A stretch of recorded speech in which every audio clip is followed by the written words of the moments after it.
And obey the Lord. Brother Smith, our regional overseer, is going to address us today. So let's give full attention, amen. And brother, come right ahead, however you see fit to serve. If you'll permit me, I'd like to sing a song. I did not rehearse this with my wife, but what she just finished saying goes along with this song. That's the place I'm longing to go. Yes.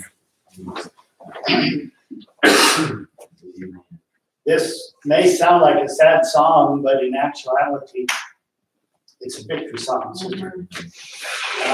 This song was written by my friend that we sang with.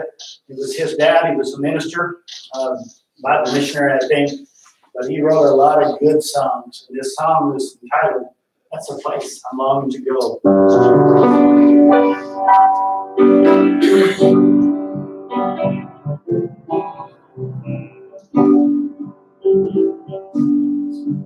There's no sorrow ever, where nobody will grow, where the pains of the heart are no more,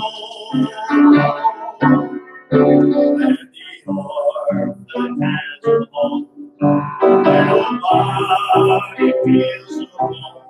That's the place my soul is longing for. Where the angels sing so sweet without ceasing, and where rivers of joy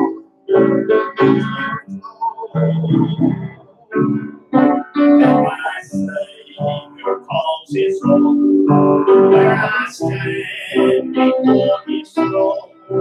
That's the place my soul is longing for. Where no tears ever fall, where death angels never call, where the grave never ends. On the throne, where the hungry never cry, where the hand that waits will cry.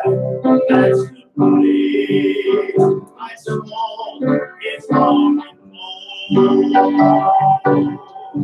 Where the angels sing so sweet without ceasing, and where rivers of joy never flow, where my Savior calls his own, when I stand before his throne.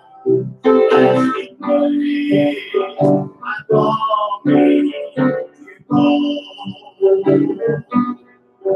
Where there be no broken homes, where no discords ever sown, where no sin ever lies at the door, where no loved ones ever stray, and we watch them slip away.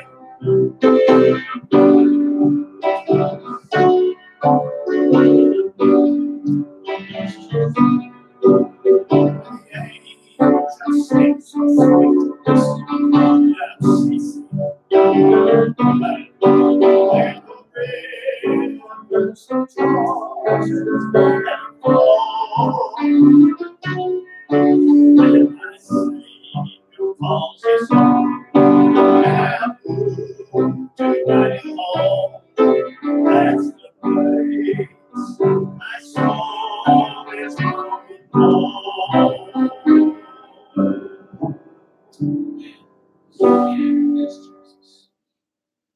Praise the Lord. What a song.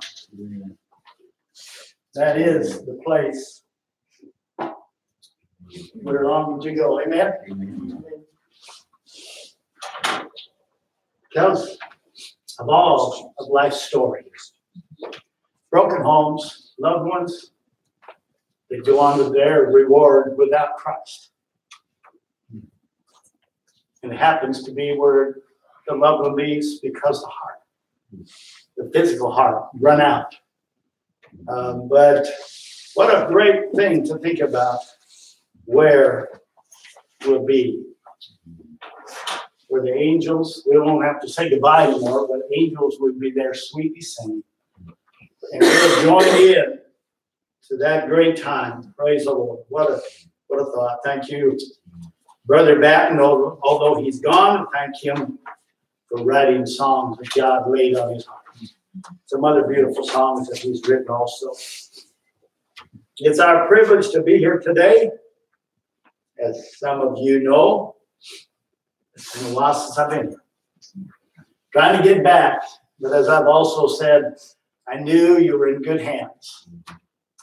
Fine pastor, following the leading of the Lord. I've heard such good reports of God and all that he's doing. We want to be a part of that, right? We want to be just in there. As Sister Smith said, the region is growing. It is not because of us. It is because of the hand of the Lord that he is reaching out. People are hungry. They're looking for the church. We've got people, my cousin and my sister back in North Dakota, they tune in on my cell phone to be able to be in Sunday school with us via the phone and hear the Sunday school and be able to interject and intake, involved with it. Also, they listen to the word. I called my daughter this morning. I said, call Sister Shirley, because my sister's in El Paso this week with my brother in his surgery. I said, call her so she can get in on the phone to be able to be in the house of God. People long to be in the house of God. They want to be where they can hear the word of God, sister. And as we, you prayed for a pastor for a long time. I've watched you and I prayed also. And God has given you a man of God. Amen. And I urge you to back him up. Don't pull away. Do not pull away. Because you may not have another chance. We need God. And he needs God. And you need to back him up and lift him up. You don't have to remain small. But if you get in the load, it's not him pulling the load by himself. For Sister Amy. We all need to. One horse alone, it'll kill him trying to pull a load. But you know what? You get a half a dozen or a team of 20 mules, the old day. You get a team together and all harnessed in the work, and you can get a mighty amount of work done. So I urge you, church, God is not pleased if you pull away. I urge you to get in. This is your overseer speaking. You don't have to do anything I tell you. But God is listening, and he's watching. He watches your excuses. He watches everything you do. Don't worry about it. Brother Hughes may not know everything, but God does. So I urge you, get into the load. As Brother Hughes said, we may not have much time. We don't know how long God is going to take care of it. But just like Elaine's dad went to bed one night, yes, he had some problems health-wise. But he did not know that would be the last time he would take him to be able to understand and say goodbye. A few hours later, he was standing before the throne of God. So I urge you, take hold. If you have a vision of Christ in his church, there is no reason why you should not get behind the plow and pull your share. So I urge you to do so. I don't know how to tell you any better, but just get back and get working for the Lord. Jump in and volunteer. I know I've had to do several things by myself, my wife, etc. And we now finally have some young people that are willing to step up and take some charge. I've got a young man that's preaching this morning. He hasn't even officially said that he's called to preach, but I've heard he's a mighty preacher. Because I've called on him when I've had to leave. I've never been there to hear him preach. But they say he's a good preacher. He's not even a member of the Church of God. But he's willing to step up. He said, Pastor, whatever you need me to do, I'm willing to do. And I believe he'll be coming into the church here shortly. So please support him. Pay your tithes. That's not to him. You pay your tithes to the Lord. And his financial system is set up in the Word so that it will help them to be taken care of.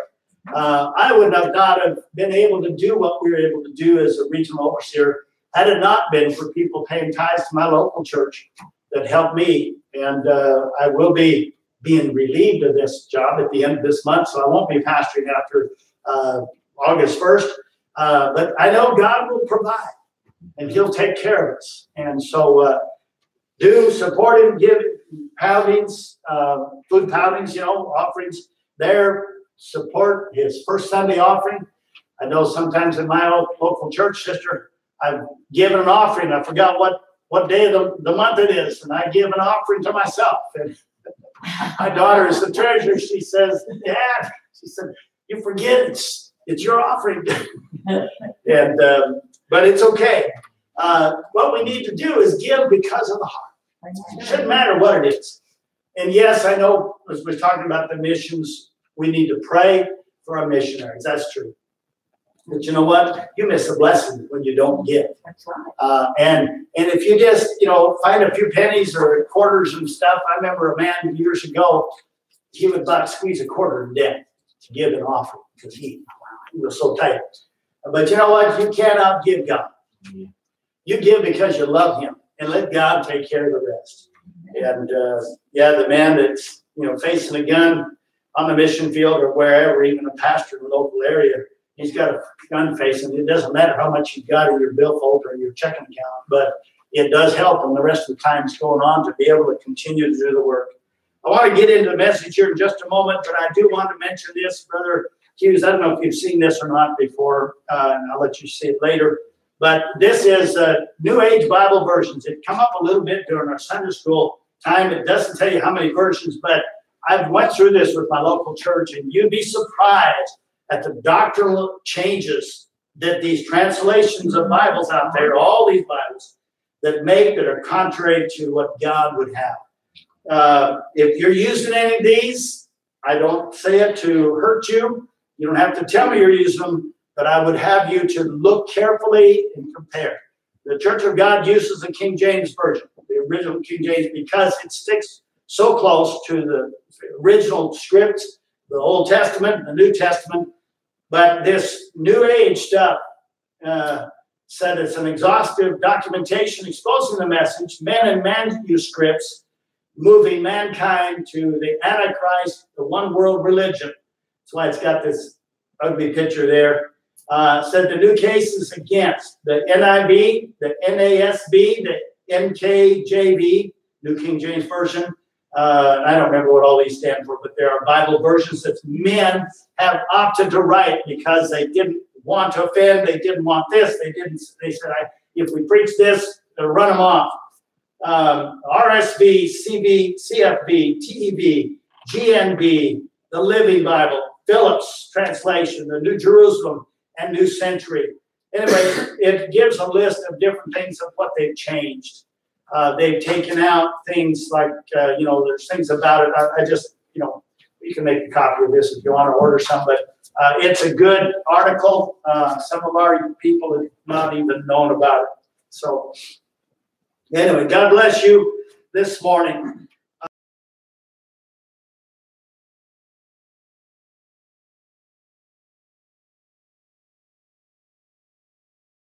Are we to be? Whether you remember or not, but as a Christian, really, but specifically as a church member, what